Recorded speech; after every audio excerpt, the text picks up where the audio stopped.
Hello everyone, welcome and welcome back to the channel. So आज की video में हम लोग करने वाले हैं आपका जो चैप्टर है बायोलॉजिकल क्लासिफिकेशन। तो बायोलॉजिकल क्लासिफिकेशन को आज हम कंप्लीट करेंगे पावर नोट्स के थ्रू। और इससे क्या होगा कि आपका ये जो चैप्टर है वो बहुत ही जल्दी कम टाइम में पूरा एनसीईआरटी कवर कर लेगा। तो आप लोग इस वीडियो को 2x पे देख सकते हैं क्योंकि टाइम कम लगेगा उससे और आपका टाइम सेव होगा। और अभी हम लोग ये चैप्टर करने के बाद आपको शाम तक एक इसी पे एमसीक्यू की वीडियोस भी मिल जाएगी, जिससे आपका जो है पूरा चैप्टर क्लियर हो जाएगा। और मैंने बोला था कि हम लोग सारे चैप्टर्स को कवर करेंगे एक एक दिन में, लेकिन कुछ रीजंस की वजह से मैं वीडियो अपलोड नहीं कर पाई थी। अभी सिर्फ लिविंग वर्ड का वीडियो अपलोडेड है। तो आपका ये जो 11th और 12th दोनों की बायोलॉजी कंप्लीट होगी। लेकिन अभी क्या मैंने सोचा है कि पहले आपके क्लास 12th के जो इम्पॉर्टेंट चैप्टर हैं पहले हम वो करेंगे, देन हम आपके क्लास 11th के इम्पॉर्टेंट चैप्टर करेंगे। बाकी बाद में जो बचे हुए चैप्टर्स हैं, टॉपिक्स हैं, वो हम कवर करेंगे। तो चलिए वीडियो शुरू करते हैं। तो सबसे पहले हम देखते हैं इंट्रोडक्शन। तो इंट्रोडक्शन में क्या है, Aristotle classified living organism into plants, herbs, trees, animals with and without red blood. जो एरिस्टोटल थे उन्होंने क्या किया था, उन्होंने प्लांट्स और एनिमल्स को क्लासिफाई किया था। प्लांट्स को उन्होंने हर्ब, श्रब और ट्री के बेसिस पे क्लासिफाई किया था, और एनिमल्स को उन्होंने ऐसे क्लासिफाई किया था जिनका ब्लड रेड है और जिनका ब्लड रेड नहीं है। फिर आपके लीनियस आए, तो लीनियस ने आपका 2 किंगडम क्लासिफिकेशन दिया था, 2 किंगडम सिस्टम ऑफ क्लासिफिकेशन, जिसमें उन्होंने दो कैटेगरीज में डिवाइड किया था। पहला आपका था प्लांट, देन आपका एनिमल किंगडम। लेकिन एरिस्टोटल की तरह लीनियस ने जो एक और किंगडम क्लासिफिकेशन दिया था, जिसको कहते हैं हम 5 किंगडम क्लासिफिकेशन, मतलब 5 kingdom. But unlike Aristotle, Linnaeus divided kingdom into 5 levels: class, order, genus, species and varieties. लेकिन जो लीनियस थे उन्होंने इन जो किंगडम सिस्टम को है उसको 5 लेवल्स में डिवाइड किया था, जिसमें से आपका पहला था class, order, genus, species and variety. तो उसके बाद आप क्या है, आर.एच. विटेकर, इन्होंने क्या किया, इन्होंने 5 किंगडम क्लासिफिकेशन दिया, जिसमें से उन्होंने किसमें क्लासिफाई किया था, Monera, protista, fungi, plenty, animalia. तो और उन्होंने क्राइटेरिया क्या यूज़ किया था, जो आर.एच. विटेकर थे, तो उन्होंने एक सेल स्ट्रक्चर को क्राइटेरिया रखा था, बॉडी ऑर्गेनाइजेशन को, मोड ऑफ न्यूट्रिशन को, रिप्रोडक्शन को एंड फाइलोजेनेटिक रिलेशनशिप। तो आपसे पूछा जा सकता है कि जो आर.एच. विटेकर थे उन्होंने कौन सा क्राइटेरिया लिया था, या फिर ऑप्शन दे देंगे कि ये क्राइटेरिया है, इनमें से कौन सा क्राइटेरिया विटेकर ने यूज़ किया था 5 किंगडम क्लासिफिकेशन देने के लिए। देन आपका है डोमेन सिस्टम, ये आपके सिलेबस से हट गया है तो हम लोग नहीं पढ़ेंगे। अब उसके बाद आता है आपका किंगडम मोनेरा। तो अभी हम किंगडम मोनेरा के बारे में पढ़ेंगे। तो सबसे पहले मोनेरा में क्या है, bacteria are the sole member of Monera. तो मोनेरा के जो सोल मेंबर हैं वो कौन है, बैक्टीरिया। और उनको भी अलग अलग ग्रुप्स में डिवाइड किया गया है, जैसे spherical, coccus, rod shaped, bacillus, comma shaped, vibrium and spiral, spirillum. इनको नाम दिया गया है इनकी शेप के अकॉर्डिंग। जैसे जो रॉड शेपेड है उनको बैसिलस बोल दिया, जो कॉमा शेपेड है उनको विब्रियम बोल दिया, और जो स्पाइरल शेपेड है उनको स्पाइरिलियम बोल दिया। उसके बाद जो आपका मोनेरा है किंगडम, इसमें सबसे ज़्यादा न्यूट्रिशनल वैरायटी देखने को मिलती है हमको, diversity, most extensive nutritional diversity. उसके बाद हम पढ़ते हैं आर्कीबैक्टीरिया के बारे में। तो archaebacteria live in most harsh habitats, salty areas, halophiles, hot spring, thermoacidophiles, marshy areas, methanogens. Then differ from eubacteria in having a different cell wall structure, क्योंकि इनमें जो सेल वॉल का स्ट्रक्चर होता है वो स्यूडोपेप्टाइडोग्लाइकन का बना होता है, और इनमें जो प्लाज्मा मेम्ब्रेन होती है वो भी सिंगल लिपिड लेयर होती है, बाकी में डबल लिपिड लेयर होती है, इसलिए ये बैक्टीरिया से थोड़ा अलग होते हैं यू बैक्टीरिया से। मिथेनोजन्स क्या होते हैं, ये आपके काऊ और बफेलोज की गट में पाए जाते हैं, और ये मीथेन प्रोड्यूस करते हैं काऊ डंग से, यानी कि गाय के गोबर से। अब हम पढ़ते हैं यू बैक्टीरिया को। यू बैक्टीरिया को आपका ट्रू बैक्टीरिया भी कहा जाता है। इनमें कौन कौन से आते हैं, फोटोसिंथेटिक ऑटोट्रॉफ्स। तो सबसे पहले हम पढ़ते हैं साइनोबैक्टीरिया के बारे में। True bacteria having peptidoglycan cell wall. True bacteria में पेप्टाइडोग्लाइकन की सेल वॉल होती है। Cyanobacteria are also called blue green algae but they are not eukaryote. Cyanobacteria को हम ब्लू ग्रीन एल्गी भी कहते हैं, लेकिन ये यूकैरियोट्स नहीं है। देन आपका आता है सराउंडेड बाई म्यूसिलेजिनियस शीथ। जो साइनोबैक्टीरिया होते हैं, एक मिनट, यहाँ पे साइनोबैक्टीरिया का एक डायग्राम दिया गया था, ये रहा। ये आपको जो दिख रहा है ये पूरा स्ट्रक्चर, ये एक साइनोबैक्टीरिया है। इसके आसपास जो ये जो लेयर बनी हुई है उसको हम कहते हैं म्यूसिलेजिनियस शीथ। और ये जो आपको एक डार्क कलर में दिख रहा होगा इसको हम बोलते हैं हेटेरोसिस्ट, मतलब एक सिंगल सेल को बोलते हैं हम हेटेरोसिस्ट। किसकी? साइनोबैक्टीरिया की। देन इसमें यही लिखा है स्पेशलाइज्ड सेल कॉल्ड हेटेरोसिस्ट। आगे बढ़ते हैं तो आगे लिखा है इसमें आपका जो हेटेरोसिस्ट है ये atmospheric nitrogen fix atmospheric nitrogen with the help of nitrogenase enzyme. जो हेटेरोसिस्ट होता है वो एटमॉस्फेयर की नाइट्रोजन को फिक्स करने का काम करता है नाइट्रोजिनेज एंजाइम की हेल्प से। देन आपका Cycas coralloid roots show symbiotic association with cyanobacteria. और जो साइकस की रूट्स होती हैं, जो कोरोलॉइड रूट्स होती हैं, वो सिम्बायोटिक एसोसिएशन शो करती हैं साइनोबैक्टीरिया के साथ में। देन आपका एग्जाम्पल है साइनोबैक्टीरिया के, और ये इंपॉर्टेंट है, आपको याद रखनी है। स्पाइरुलिना सिंगल सेल प्रोटीन होता है। ऑसिलेटोरिया, नॉस्टॉक और एनाबीना, जिसमें से नॉस्टॉक और एनाबीना जो है वो आपके नाइट्रोजन फिक्सेशन कर सकते हैं। इसमें यहाँ पे एक ट्रिक भी दी गई है इनको याद करने के लिए। सोना, एस से स्पाइरुलिना, ओ से ऑसिलेटोरिया, एन से नॉस्टॉक एंड ए से एनाबीना। अब हम पढ़ते हैं कीमोसिंथेटिक ऑटोट्रॉफ्स के बारे में। तो जो कीमोसिंथेटिक ऑटोट्रॉफ्स हैं, certain bacteria oxidise various inorganic substances such as nitrates, nitrites and ammonia and use the released energy for their ATP production. मतलब कुछ बैक्टीरिया क्या करते हैं, आपकी नाइट्राइट और नाइट्रेट्स और जो भी अमोनिया है उसको यूज़ करते हैं उनके एनर्जी प्रोडक्शन के लिए, एटीपी के लिए। अब इसमें एग्जाम्पल दिए गए हैं जो भी आपका नाइट्रोजन फिक्सेशन करते हैं, नाइट्रोसोमोनास, नाइट्रोकोकस, नाइट्रोबैक्टर एंड नाइट्रोसाइटिस। अब आपके पढ़ते हैं हेटेरोट्रॉफ्स के बारे में। तो हेटेरोट्रॉफ्स क्या होते हैं?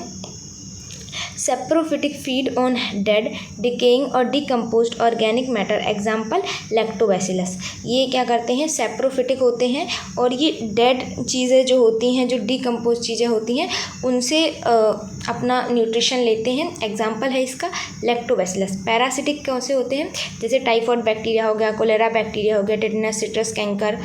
एंड सिम्बायोटिक जो कि राइजोबियम और फ्रैंकिया इसके एग्जाम्पल हैं। देन आपका देखते हैं रिप्रोडक्शन। तो जो एसेक्सुअल रिप्रोडक्शन होता है वो इनमें फिजन के थ्रू होता है, और सेक्सुअल रिप्रोडक्शन में डीएनए ट्रांसफ़र हो सकता है एक बैक्टीरिया से दूसरे बैक्टीरिया में। देन हम पढ़ते हैं आपके माइकोप्लाज्मा के बारे में।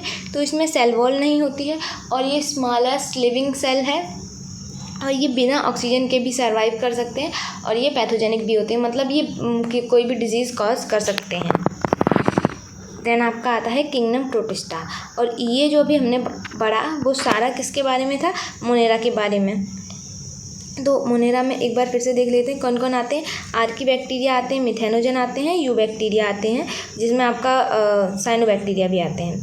एंड ये जो इनमें जो न्यूट्रिशन होता है वो कैसे कैसे लेते हैं? ये फोटोसिंथेटिक होते हैं, कीमोसिंथेटिक होते हैं, हेटेरोट्रॉफ्स होते हैं, और रिप्रोडक्शन इनमें एसेक्सुअल भी होता है और सेक्सुअल भी होता है। अब हम पढ़ते हैं प्रोटिस्टा के बारे में।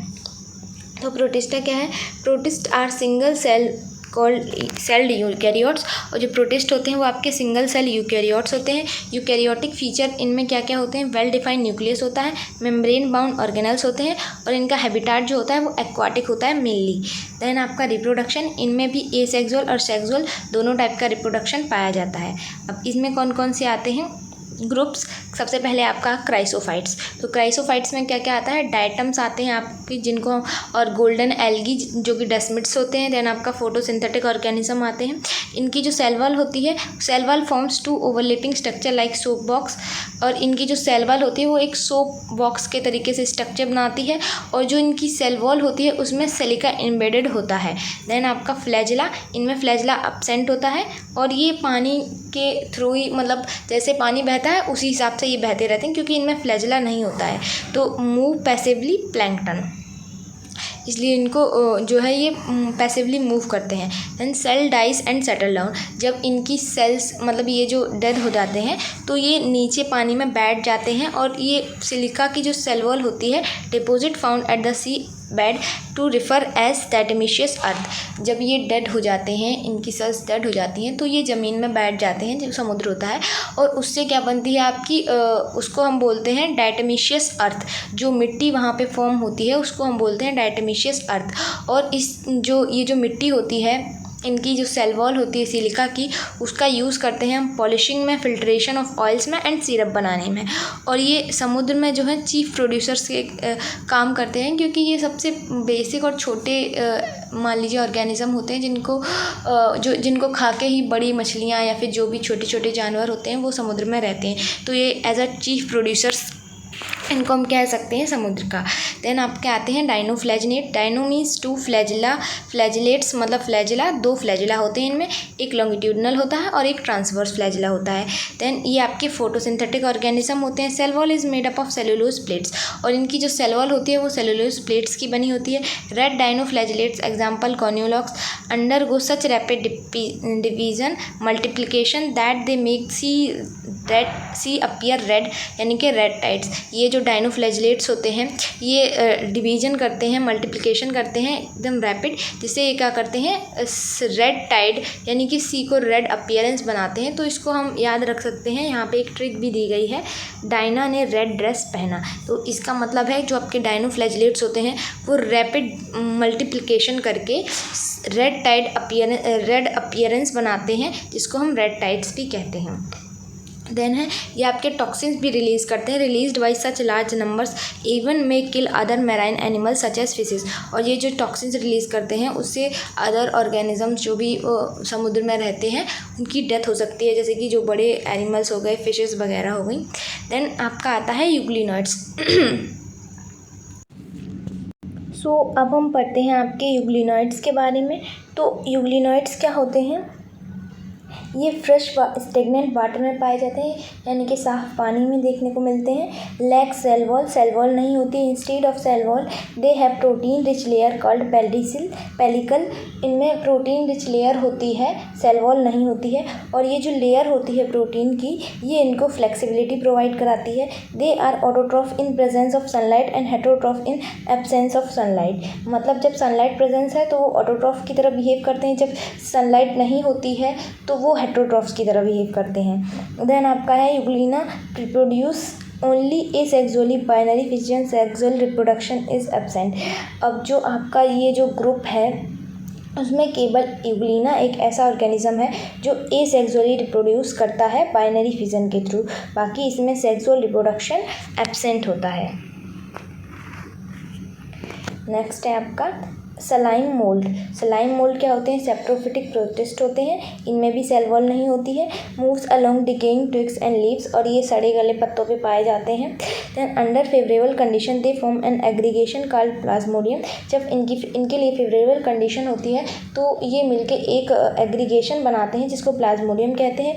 और जब अनफेवरेबल कंडीशन होती है तो ये फ्रूटिंग बॉडीज़ बनाते हैं और इनके टिप्स पे स्पोर लगते हैं। प्रोटोजोन क्या होते हैं? All protozoan are heterotrophs, no cell wall. जो प्रोटोजोन्स होते हैं वो सारे के सारे हेटरोट्रॉप होते हैं और इनमें सेल वॉल नहीं होती है। अब ये मेनली 4 कैटेगरी में डिवाइड किए गए हैं। फर्स्ट है आपका एमीबॉयड प्रोटोजन। तो ये क्या सीडोपोडिया के थ्रू मूव करते हैं। इसका एग्जाम्पल है एंटमीबा जो कि आपके डायसेंट्री कॉज करता है। देन आपका सीलिएटेड प्रोटोजन, ये मूव बाय सीलिया के थ्रू मूव करता है और इनमें कॉन्ट्रैक्टाइल वैक्यूल होती है जो कि ऑस्मो रेगुलेशन का काम करती है।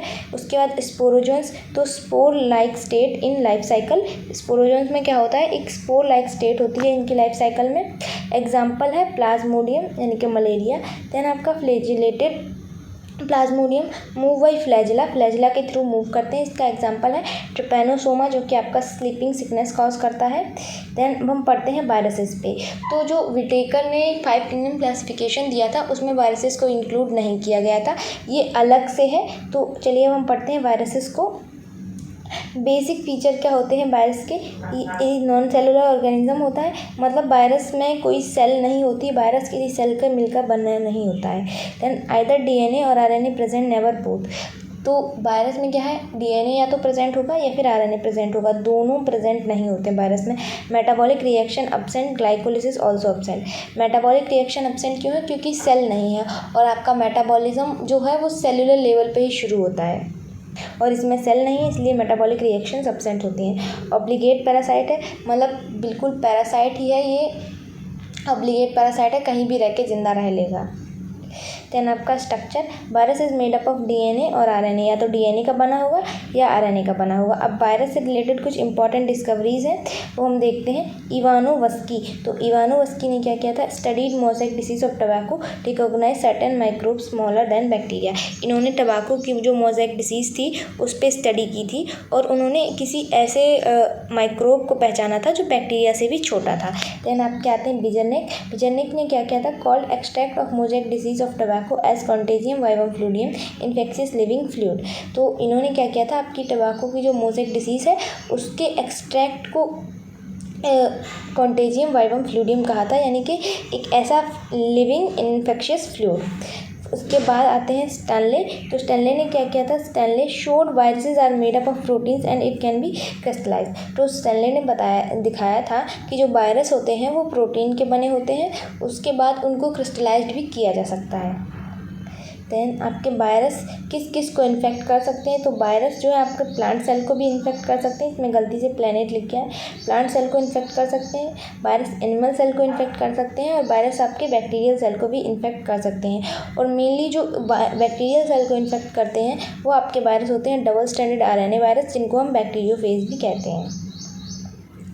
नेक्स्ट हम चलते हैं वायरल डिसीज़। आपकी वायरल डिसीज़ कौन कौन सी है, इससे भी क्वेश्चन आ सकता है। तो आपकी वायरल डिसीज़ है mumps, small pox, herpes, influenza, common cold और एड्स। इसमें कुछ पर्टिकुलर लिखी हुई हैं, लेकिन जो भी वायरल डिसीज़ हैं आप एक बार उनको पढ़ लीजिएगा, वो आपकी नर्सिंग एप्टीट्यूड में भी काम आ सकती हैं। देन आपका आता है वायरॉइड। वायरॉइड इसको डिस्कवर किसने किया था? टियोडाइनर ने। इसमें प्रोटीन कोड अब्सेंट होता है, जो कि जो वायरस होते हैं आपके वो प्रोटीन के ही बने होते हैं, लेकिन इसमें प्रोटीन कोड अब्सेंट होता है और हैविंग सिंगल स्टैंडर्ड आरएनए, और इसमें सिंगल स्टैंडर्ड आरएनए होता है और ये स्मॉलर देन वायरस से छोटे होते हैं। तो इसमें जो प्रोटीन कोड अब्सेंट होता है और ये सिंगल स्टैंडर्ड आरएनए है और ये वायरस से छोटा है, यही जो कुछ फीचर्स हैं इसके, ये इसको वायरस से अलग बनाते हैं। देन इसका मॉलिक्यूलर वेट है वो भी कम होता है वायरस के कंपैरिजन में। Then cause potato spindle tuber disease, और ये आपके पोटैटो में स्पिंडल ट्यूबर डिसीज़ को कॉज करता है वायरॉइड। हम पढ़ते हैं प्रायोन। तो प्रायोन क्या होते हैं? Prions are abnormally folded proteins, और ये प्रायोन्स होती हैं वो एबनॉर्मली फोल्डेड प्रोटीन्स होती हैं और ये आपकी न्यूरोलॉजिकल डिजीज़ कॉज करती हैं। Bovine spongiform encephalopathy BSE commonly called mad cow disease in cattles and Creutzfeldt Jakob disease in humans. Prions आपकी एबनॉर्मली फोल्डेड प्रोटीन्स होती हैं और ये मेनली न्यूरोलॉजिकल डिजीज़ कॉज करती हैं, और ये काऊ में जो है मैड काउ डिजीज़ या फिर बोवाइन स्पॉन्जिफॉर्म एन्सेफेलोपैथी और ह्यूमंस में क्रुट-जैकब डिसीज़ कॉज करती हैं। नेक्स्ट हम पढ़ते हैं आपका लाइकन्स। तो लाइकन्स क्या होते हैं? Symbiotic association that is mutually useful association between algae and fungi. तो लाइकन सिम्बायोटिक एसोसिएशन है किसका? एल्गी और फंजाई का। देन एल्गल कंपोनेंट होता है जो इसमें लाइकन में, उसको हम कहते हैं फाइकोबायोंट, और जो फंगल कंपोनेंट होता है उसको हम कहते हैं माइकोबायोंट। नेक्स्ट आपका है algae gives food to the fungus. जो एल्गी होती है वो फंजाई को फूड प्रोवाइड कराती है, जबकि जो फंगाई होती है वो मिनरल और वाटर अब्जॉर्ब करती है एल्गी के लिए। देन आपकी जो ये एल्गी है ये एक यूज़फुल पॉल्यूशन इंडिकेटर है, लाइकन्स यूज़फुल पॉल्यूशन इंडिकेटर है, क्योंकि जहाँ पे लाइकन्स ज़्यादा पाए जाते हैं तो माना जाता है कि यहाँ पे ज़्यादा पॉल्यूशन हो गया है। देन आपके आते हैं हम लोग किंगडम फंजाई पे। तो किंगडम फंजाई सबसे पहले इसका सिग्निफिकेंस देखते हैं। Edible mushroom, poisonous toadstool and are fungi, मतलब फंजाई ऐसे भी होते हैं जो हम खा सकते हैं और ये पॉइजनस टोडस्टूल भी फंजाई में ही आते हैं। देन आपका इंपॉर्टेंट क्वेश्चन है wheat rust is caused by Puccinia, तो पक्सीनिया जो है वो आपका वीट रस्ट कॉज करता है। देन आपका Penicillium fungus produces penicillin antibiotic, तो पेनिसिलियम जो फंगस होता है उससे पेनिसिलिन एंटीबायोटिक बनाई जाती है। Unicellular fungus yeast is use to make bread and beer, और जो यूनिसेलुलर फंगाई है यीस्ट उसका यूज़ हम करते हैं ब्रेड और बियर के बनाने के लिए। देन इनका हैबिटेट देखते हैं, तो prefer warm and humid environment, fungi जो है वो वार्म और ह्यूमिड एनवायरनमेंट में पाई जाती है। Then found in water, air, soil, plant, animal, cosmopolitan, मतलब ये हर जगह पाए जाते हैं, पानी में, हवा में, एनिमल्स में, प्लांट्स में, हर जगह। एंड इनका न्यूट्रिशन, फंजाई आर हेट्रोट्रॉप्स, ये हेट्रोट्रॉप्स होते हैं, सेप्रोफिटिक, पैरासिटिक, सिम्बायोटिक, मतलब हेट्रोट्रॉप्स होते हैं और उसके बाद सेप्रोफिटिक, पैरासिटिक, सिम्बायोटिक किसी भी टाइप के हो सकते हैं, ये भी इम्पॉर्टेंट है।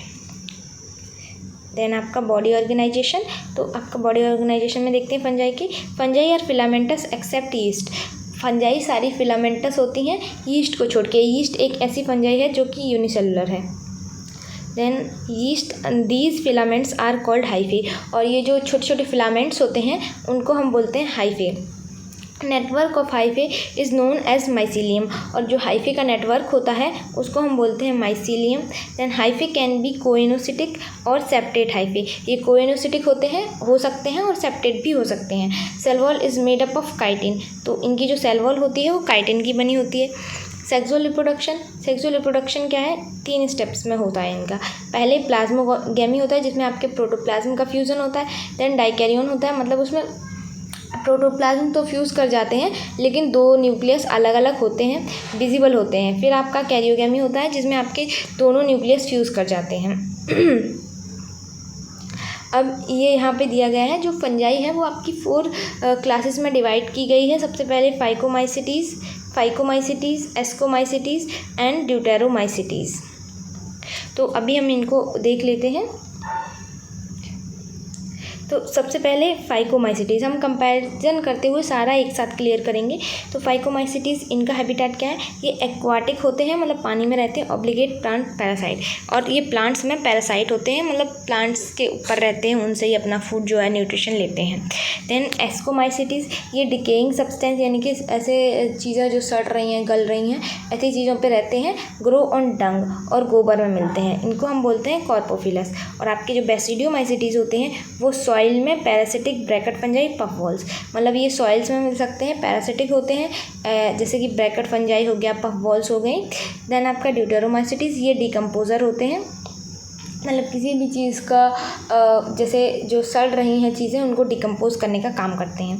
देन आपका माइसीलियम, माइसीलियम क्या होता है, माइसीलियम फाइकोमाइसिटीज़ में एसेप्टेट हो सकता है और कोइनोसिटिक हो सकता है, मतलब एसेप्टेट भी हो सकता है और कोइनोसिटिक भी हो सकता है। और एस्कोमाइसिटीज़ में सेप्टेट होता है और ब्रांचेड होता है। बेसिडियोमाइसिटीज़ में सेप्टेट भी होता है और ब्रांचेड भी होता है। ड्यूटेरोमाइसिटीज़ में भी सेप्टेट और ब्रांचेड। तो इसमें आपको याद रखना है जो फाइकोमाइसिटीज़ है केवल उसका ही है एसेप्टिक और कोइनोसिटिक, बाकी एस्कोमाइसिटीज़, बेसिडियोमाइसिटीज़ और ड्यूटेरोमाइसिटीज़ तीनों में सेम है आपका सेप्टेट और ब्रांचेड, सेप्टेट और ब्रांचेड एंड सेप्टेट और ब्रांचेड। अब वेजिटेटिव रिप्रोडक्शन में क्या होता है इसका, फाइकोमाइसिटीज़ में फ्रेगमेंटेशन होता है, एस्कोमाइसिटीज़ में फ्रेगमेंटेशन, फिजन और बडिंग तीनों होता है। देन बेसिडियोमाइसिटीज़ में भी फ्रेगमेंटेशन होता है और ड्यूटेरोमाइसिटीज़ में भी फ्रेगमेंटेशन होता है। तो ये भी आपको याद रखना है, फाइकोमाइसिटीज़ में फ्रेगमेंटेशन होता है, बेसिडियो में भी फ्रेगमेंटेशन होता है और आपका ड्यूटेरो में भी फ्रेगमेंटेशन होता है। एस्को में भी होता है पर इसमें फिजन और बडिंग दोनों भी हो सकते हैं। अब हम देखते हैं इसका एसेक्सुअल रिप्रोडक्शन। तो एसेक्सुअल रिप्रोडक्शन में क्या होता है, जो आपके फाइकोमाइसिटीज़ होते हैं वो एंडोजीनस स्पोर मोटाइल, मतलब इनमें जो एंडोजीनस स्पोर बनते हैं वो मोटाइल होते हैं, इसलिए हम इनको जूस्पोर कहते हैं। और नॉन मोटाइल स्पोर भी बनते हैं जिनको हम एप्लानोस्पोर कहते हैं। अब एस्कोमाइसिटीज़ में कोनिडिया फॉर्म होता है, asexual non motile exogenous spore, मतलब कोनिडिया फॉर्म होता है जिसमें जो स्पोर्स होते हैं वो एसेक्सुअल होते हैं और नॉन मोटाइल होते हैं। और एक्सोजीनस मतलब बाहर होते हैं आपके, जो भी एस्कोमाइसिटीज़ हैं उसके ऊपर होते हैं, अंदर सेल के अंदर नहीं फॉर्म होते हैं। देन आपका बेसिडियोमाइसिटीज़, तो इसमें एसेक्सुअल रिप्रोडक्शन होता ही नहीं है, ये आपको याद रखना है कि बेसिडियोमाइसिटीज़ में सेक्सुअल रिप्रोडक्शन एब्सेंट होता है। अब ड्यूटेरोमाइसिटीज़, कोनिडिया होता है, इसमें कोनिडिया बनता है और एक्सोजीनस स्पोर बनते हैं। देन आपका आता है सेक्सुअल रिप्रोडक्शन। तो सेक्सुअल रिप्रोडक्शन कैसे होता है? फाइकोमाइसिटीज़ में, इसमें गैमीट्स फॉर्म होते हैं, आइसोजीनस हो सकते हैं, एनाइसो, और एंडोजीनस जाइगोस्पोर हो सकते हैं। अब एस्कोमाइसिटीज़ में एंडोजीनस स्पोर होते हैं जिनको हम एस्कोस्कोप भी कहते हैं। देन आपका बेसिडियोमाइसिटीज़, इसमें सेक्स ऑर्गन एब्सेंट होते हैं, एक्सोजीनस बेसिडियोस्पोर बनते हैं। ड्यूटेरोमाइसिटीज़ में सेक्सुअल रिप्रोडक्शन एब्सेंट होता है, इसलिए इनको इम्परफेक्ट फंजाई के नाम से भी जाना जाता है, ये भी इम्पॉर्टेंट है, इम्परफेक्ट फंजाई। देन आपका इसमें सेक्सुअल रिप्रोडक्शन में ही स्टेजेस आती हैं। इसमें जो फाइकोमाइसिटीज़ होता है इसमें डाइकैरियोन स्टेज विजिबल नहीं होती है और इन सब का तो कुछ नहीं है। अब इसमें एग्जाम्पल देख लेते हैं हम लोग। जो फाइकोमाइसिटीज़ है उसका एग्जाम्पल है राइजोपस, अल्ब्यूगो एंड म्यूकर। जो राइजोपस है उसको हम ब्रेड मोल्ड कहते हैं, Albugo mustard fungi and Mucor. और आपका एस्कोमाइसिटीज़ में यीस्ट, जो इनको हम वीवर्स यीस्ट भी कहते हैं, जो यूज़ होती है आपकी।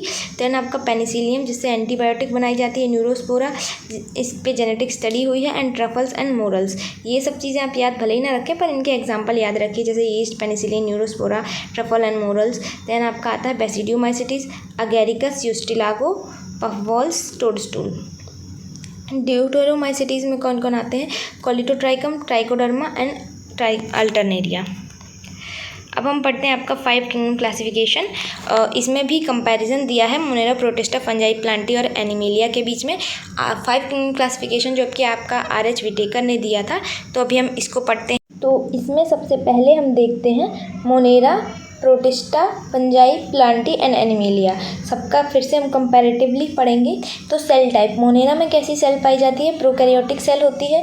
प्रोटिस्टा, फंजाई, प्लांटी, एनिमेलिया चारों में यूकैरियोटिक होती है, केवल मोनेरा में आपकी प्रोकैरियोटिक सेल होती है। उसके बाद सेल वॉल, मोनेरा में नॉन सेलुलोजिक होती है, यानी कि पॉलीसेकेराइड की बनी होती है और अमाइनो एसिड की बनी होती है। प्रोटिस्टा में आपकी किसी में प्रेजेंट होती है, किसी में नहीं होती, मतलब सारे ऑर्गेनिज्म में प्रेजेंट नहीं होती है जो प्रोटिस्टा के अंदर आते हैं। इसमें प्रोटिस्टा भी गलत दिखा है, कोई बात नहीं, प्रोटिस्टा आप समझ लीजिए, प्रोटिस्टा। देन आपका फंजाई, तो फंजाई में प्रेजेंट होती है और काइटिन की बनी होती है। और प्लांटी, प्लांट में तो सेलुलोज की बनी होती है और एनिमेलिया में भी एब्सेंट होती है। न्यूक्लियर मेम्ब्रेन, मोनेरा में न्यूक्लियर मेम्ब्रेन एब्सेंट होती है, प्रोटिस्टा में प्रेजेंट होती है, फंजाई में भी प्रेजेंट होती है और प्लांटी में भी और एनिमेलिया में भी प्रेजेंट होती है। उसके बाद बॉडी ऑर्गेनाइजेशन, मोनेरा सेलुलर होता है, प्रोटिस्टा में भी सेलुलर होता है, फंजाई में आपका मल्टी सेलुलर होता है और लूज टिश्यूज़ भी प्रेजेंट हो सकते हैं। प्लांटी में आपका टिश्यू और ऑर्गन दोनों टाइप के, मतलब दोनों लेवल तक प्रेजेंट होता है। देन आपका एनिमेलिया, एनिमेलिया में आपका टिश्यूज़, ऑर्गन और ऑर्गन सिस्टम सारे लेवल्स पाए जाते हैं।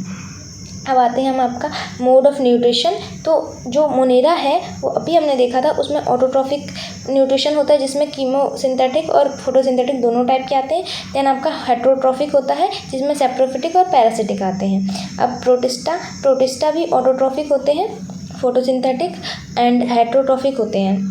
फंजाई आपके हेट्रोट्रॉफिक होते हैं, जो आपके सेप्रोफिटिक और पैरासिटिक दोनों टाइप के होते हैं। प्लांटी में आपके ऑटोट्रॉफिक होते हैं, सारे फोटोसिंथेटिक होते हैं। और एनिमेलिया हेट्रोट्रॉफिक हो सकते हैं, होलोजोइक हो सकते हैं, सेप्रोफिटिक और क्या लिखा है ETC, बस सेप्रोफिटिक हो सकते हैं। और होलोजोइक का मतलब होता है जो मुंह से लेके खाते हैं, मतलब निगल के खाते हैं। तो ये आपका जो चैप्टर है वो पूरा कंप्लीट हो गया। बाकी अगर आपको इसमें कोई भी चीज़ समझ में नहीं आई है तो आप कमेंट कर सकते हैं, मैं बता दूंगी। और आपको डेली एक वीडियो मिल जाएगी और आपके 11th और 12th दोनों मैं कंप्लीट कर दूँगी जल्दी ही। आपके पेपर से 10 दिन पहले तो एटलीस्ट कंप्लीट हो जाए, जिससे कि आप रिवीजन भी कर सको बाद में। और इस चैप्टर की MCQ की वीडियो आपको शाम तक मिल जाएगी। और हम लोग अभी जो है इम्पॉर्टेंट चैप्टर पहले करेंगे और जो आपके थोड़े कम इम्पॉर्टेंट चैप्टर हैं उनको बाद में करेंगे। क्लास 12th के पहले करेंगे, 11th के बाद में करेंगे। बाकी आपको वीडियो अच्छी लगी हो तो वीडियो को लाइक कर देना और वीडियो को यहाँ तक देखने के लिए थैंक यू।